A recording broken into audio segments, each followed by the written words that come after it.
I will now call the October 9th meeting of the Educational Professional Standards Board Waiver Committee meeting to order. I'm joined this morning by fellow committee members Eli Edwards and Lisa Rudzinski. We have 15 waivers to review and formulate a recommendation to present to the full board. We will start with waiver A, presented by Sharon Salzman. So this waiver is from the Office of Career and Technical Education for an automotive technology position. This is for Raymond Mullins. He has not officially been a mechanic in the last 5 years, but he regularly works on cars and he has helped maintain motorized equipment at a local high school during the last 5 years. So he does have the 4 years of work experience and is only missing the recent. I'll make a motion to approve the waiver. Second. Thank you. Does anybody have any discussion for the waiver? Okay, hearing none, we will move that recommendation forward. And it looks like I have something to read. Here we go. The waiver committee reviewed the, is that the part that I read at the meeting, or is this the part that I actually read right now? That is the recommendation for the meeting. Okay, great. Then I won't read that right now. Very good. Okay. The next waiver looks like Ms. Salzman, waiver B. I'm here for a while. So this is emergency certificate for Bourbon County.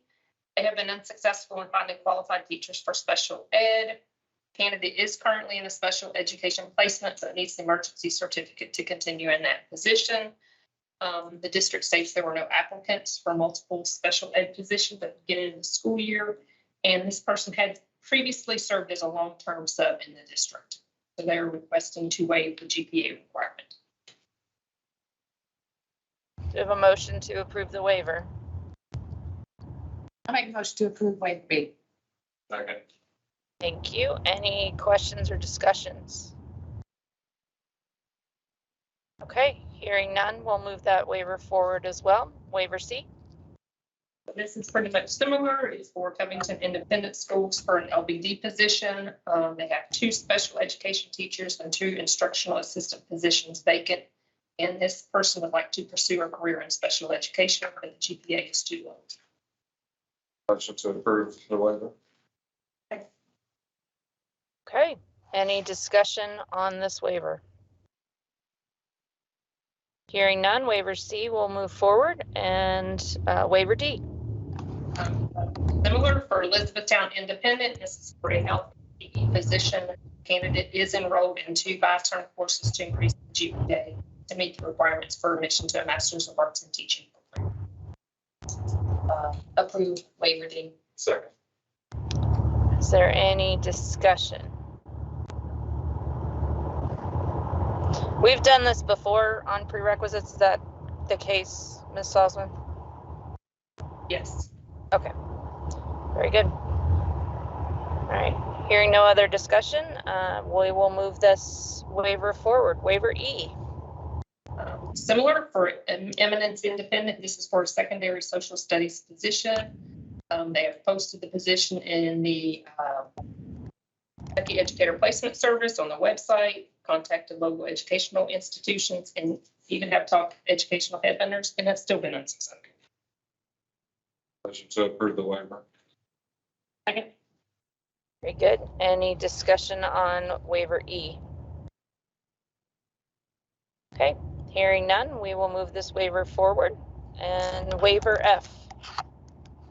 Similar, this is for Fleming County for an elementary teacher position. The candidate has been conditionally accepted into an option 6 while completing coursework to improve their GPA. Is there a motion to approve the waiver? Motion. And a second. Thank you. Is there any discussion? Hearing none, we will move that waiver forward. Waiver F, please, or waiver G. This one's for Nelson County and finding special education positions. And the district is struggling to fill 2 special ed positions, and this applicant is interested in pursuing the option 6 program for special ed certification and has been conditionally admitted while they work to raise the GPA. Is there a motion? Second. Great. And any discussion? Hearing none, we will move along to waiver H. This is for Owen County for a special education position and the position is currently being filled with a long-term sub who has no special ed experience. The application is currently a high school teacher at a private school and has experience working with students, building relationships with the family in the county, and is a true asset to the school and community, according to the district. Motion to approve. Are they enrolled to get the special education credentials? They don't say.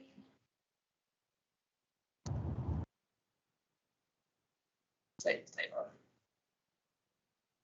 And the emergency certificate would be for what specifically? Special ed, it doesn't, it was a LBD. LBD, it is LBD. They're not enrolled in any current. Not that they have told us, but again, the emergency certificate is only available for 1 year. You do have the ability to potentially renew that. The legislature has been making that automatic for some for the last few years. But if this individual wants to continue in public school service, they would ultimately need to either complete a preparation program or potentially qualify for one of the all routes. This action today would just allow them to be certified for the position for this year.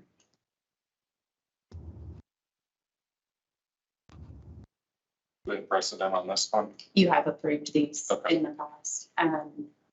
GPA waivers on the emergency certificates, as long as they've been above a 2.0, have That's what I all think. been approved. Yeah. 2.369. Okay, I'll still motion to approve. I'll second. Great. Any other discussion or questions? I do have a question.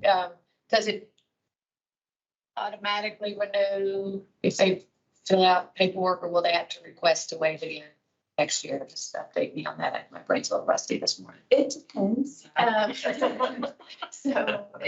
The language that has been circulating previously, so the legislature in the last 2 sessions has put language, non-codified language into various bills that has said that if you held an emergency certificate the previous year, that you qualify to have that emergency certificate reissued the next year.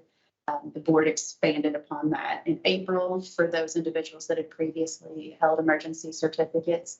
At this point, it would still require that he request that again. However, depending upon legislative action or any additional action that the board may take around emergency certificates. And this is one of those areas that we would likely ask the board to kind of look at to see, because you do see so many of these GPA waivers. A long answer to your question. Right now, he would have to ask for a waiver again, but that could change based on language. GPA is low for the emergency certificate. Is that what we're waiving? But this applicant is going into a special education position with a background that I heard, and not enrolled in anything to pursue it. That would be my specific concern on age. Yeah. Long term, I know they probably need that person in there. Okay. Are our only options to approve or not approve at this level, and then at the board we can talk about whether we could put a stipulation on it?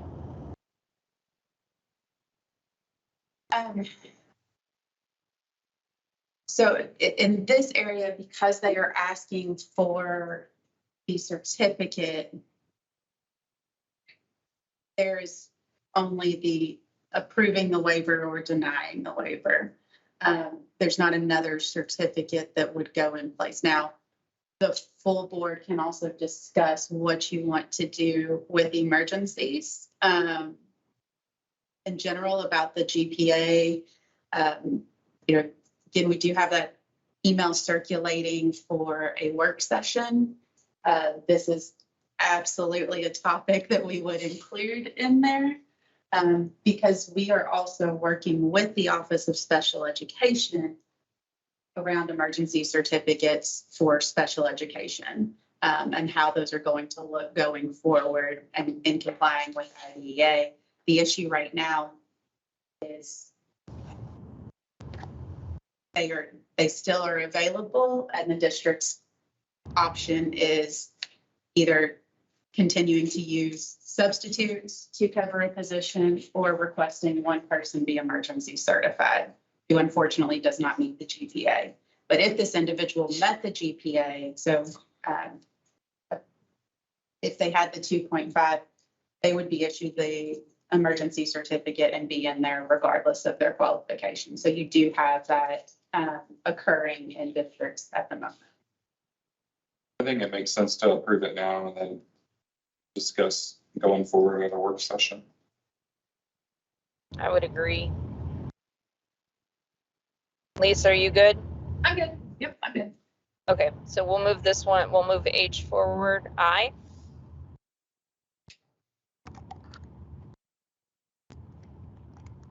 For the next one, I don't even know what waiver I'm on right now. I think it is for the provisional certificate school counselor. As the emergencies. All right.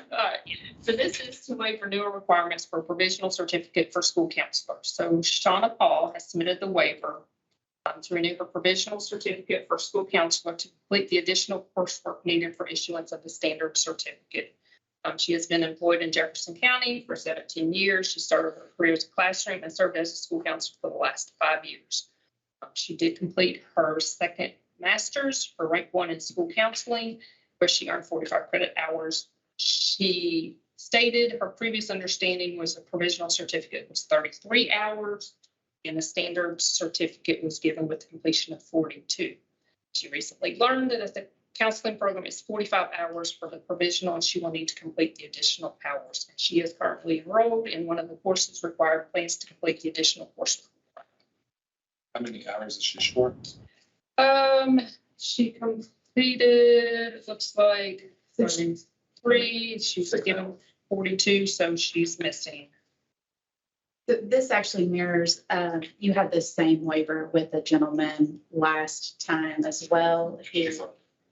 They, at a different institution, there would have likely already completed more hours than is necessary. This particular program just has additional hours built into the provisional program, and they were confused about that and so did not meet the hours requirement. They have met the experience requirement that was in place, and so they are asking to waive the additional hours to renew just the provisional so they can complete the standard coursework. Motion to approve waiver. Second. Great. Any other discussion or questions? Thank you, Ms. Osmonds. I know this is a lot. So Jay. So this is to waive the equivalent certification requirements for out-of-state prepared educator Tammy Conrad. She's in an out-of-state university, and halfway through her degree, she moved to Kentucky. The university informed her that she could complete her degree and be certified in Kentucky, but after moving, she was told differently by the university. She looked into transferring, but it was not feasible. She has taken and passed all the Kentucky assessments required for elementary certification. She is not interested in teaching in her previous state. She did not take the Indiana assessments, nor did she obtain certification in Indiana. She is requesting that EPSB waive the requirements of possessing the equivalent certification in Indiana. Is there precedent on this one? Yes, these as well, you all have been approving if they meet all of the requirements of 4030, other than actually having that certificate. So meaning they didn't take the tests in the other state. As long as they have taken the assessments for the Kentucky certificate, you have been approving these. I make a motion to approve Second. waiver. Jay?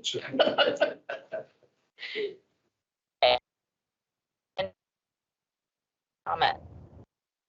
Okay, we'll move that one forward. Thank you. And waiver K. This one's very similar. This is for Anna Porter. She worked and went to school online for the last 3 years to receive her bachelor's degree in elementary ed. Her family then moved from Minnesota to Kentucky, where she was employed as an instructional assistant. She continued working on her degree, graduated with Bachelor of Science in Elementary Ed, and passed all the Kentucky required assessments. She no longer lives in Minnesota and did not complete the Minnesota assessments and did not obtain the Minnesota certificate.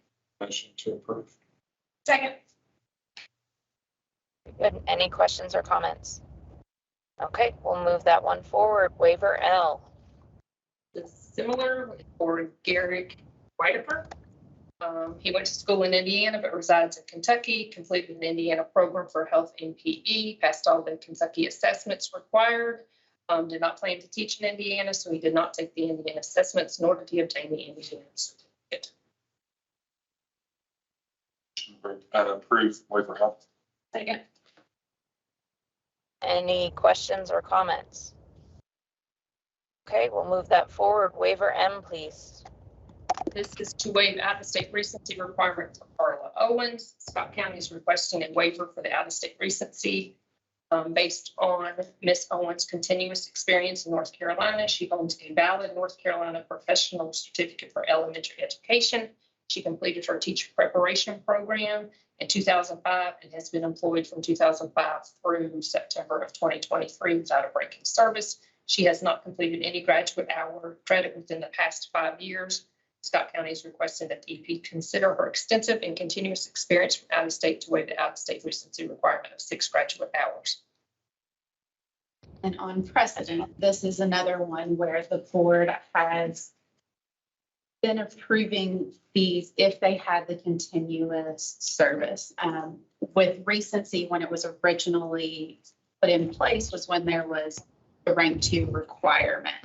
And so that was part of justification for it. And if an individual did not have rank 2, there was no service exception to having to go back and complete additional coursework. So if these people have had years of service and recent years of service, then you have been approving this. This is another one that after the last waiver committee, we were directed to start working on amendments to this regulation. We do hope to have that to you in December to see how you were wanting to move forward with it permanently. To approve waiver M. Second. Very good. Thank you, Cassie, for all that background. That's very helpful. Any other comments or questions? Okay, we will move that one forward. Waiver N. So this is similar to the last one for Kelly Matlock. She's requesting a waiver of the out-of-state recency regulation. She completed Louisiana State University's elementary and special education program. She obtained her Louisiana elementary and special ed certificate and taught in Louisiana from 2012 through 2019. She decided to stay home to care for her children. Her family then relocated to Kentucky last year, and she obtained the 1-year recency certificate to teach in Kentucky. She taught for the 2022-23 school year, during which time she was supposed to complete 6 semester hours of graduate credit for issuance of the full 5-year Kentucky. She states she planned to begin coursework towards her master's degree last fall, but due to family and medical circumstances, she was unable to complete the coursework. She says she still plans to pursue her master's degree. So since this one doesn't have the continuous component, So she did teach last year. this one is a little different because you haven't seen this exact circumstance before. So she had continuous employment from August of 2012 through May of 2019. The 1920, 2021, and 21-22 school years, so that's 3 school years, she stayed home to raise her children. She then taught during the 22-23 school year. So she would have 2 years of experience during the previous 5 school years.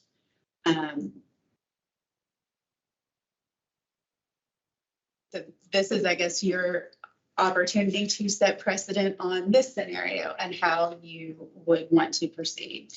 And they came before us last year and we gave 1-year waiver.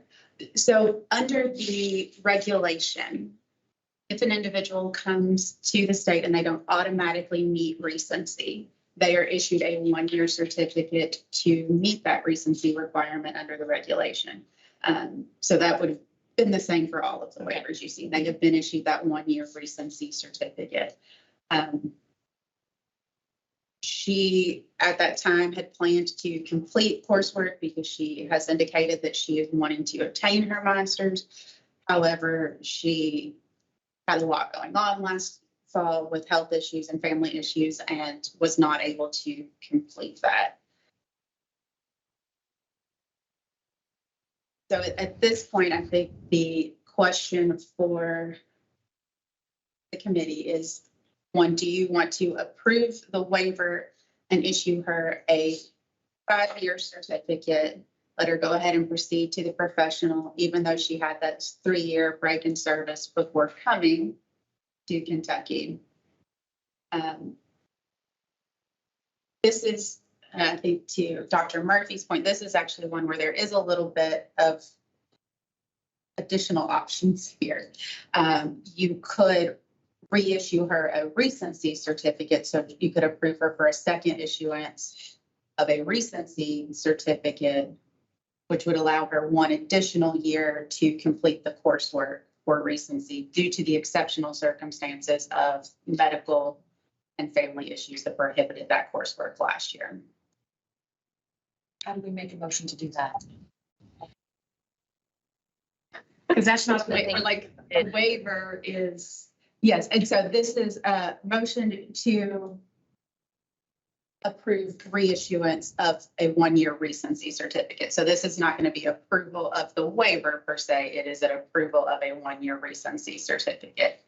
And the board has done that in the past with recency, when recency was, more across the board, because you did still have that rank 2 requirement. When you had individuals that had exceptional circumstances that came up during that first year, they would then request an additional recency certificate to be able to complete that coursework and continue in the profession. If she had been in Kentucky, she taught in Kentucky until 2019, took the 3 years off, came back last year, she wouldn't have to do the graduate hours, right? She would not. So if she was, say her last certificate was issued from the previous 5 years and she only met 2 years of experience under the 4060 renewal requirements, you do have to complete 3 years of teaching experience to renew that 5-year certificate or additional coursework for renewal.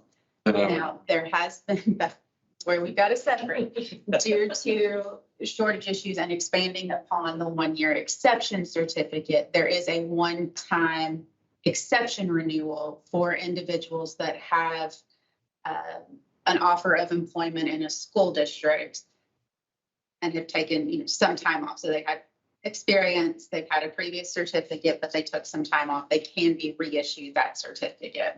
And they just get that once throughout their teaching career? They get one opportunity at that, and that's same with the exception certificate. So if they worked then 3 of the next 5 years, when their 5-year came up again, they would get it automatically? Yes, they would meet the renewal requirements at that time. I just don't want to falter if the 5040 hasn't caught up yet, the language with the fact that we no longer require a rank 2. So 4080 is the regulation here. And that was, I believe, the committee and the board's justification around the continuous service previously as well, was that these individuals, had they been in this state, they would have continued to be able to renew without issue. Again, this one is a little bit different because you do have that break in service under the standard 4060 and the exception certificate that's in statute. This individual would not qualify for either of those. However, there is that additional action that the board took in July that, based on the offer of employment, an individual would be able to have that one-time bypass of those and see reissue those. So yes, very, very complex. But this will also help us in drafting the amendment to 4080 for permanency of how you are wanting to look at that. So not What's to your thoughts, complicate Corinne? matters. Well, I was going to say not to complicate matters anymore, but I do think that while this could be an opportunity for precedence, I think there's if you look at the break in service, other than the fall 19 semester, it actually coincides with COVID as well, which certainly impacts, and it's out of state. And so we don't know how the state would have dealt with COVID at the time. And so I'm leaning towards approving this in this particular circumstance, because I don't think that this is also a circumstance that we're going to see all that often, especially with that time frame coinciding exactly with COVID. So I move to approve. I'll second. What are your thoughts, Lisa? I'm good with it. Okay. All right. Well then, Ms. Salzman, thank you for all of your prep. We have one more. Wait, we have O? Oh, I'm done, but. We have Oh, sorry. an O is going to be Mr. Harrod. So, Gonna throw one pitch. Yeah, that's all I'll say. if you would bring us home, please. I'll bring it home. So Make it a ringer. this one isn't, this one's pretty straightforward and easy. An alternative student teaching placement request for Wesley Moore submitted by Morehead State University. Wesley Moore is a music education student. They have him placed with a high school music teacher for the first 8 weeks of his placement. They're having a hard time finding elementary placement due to the fact that not any of the elementary music teachers are full-time in Russell Independent School District. So they're asking that he be placed in a middle school placement for his second placement. Make a motion to approve waiver O. Second. Good. Any questions or comments?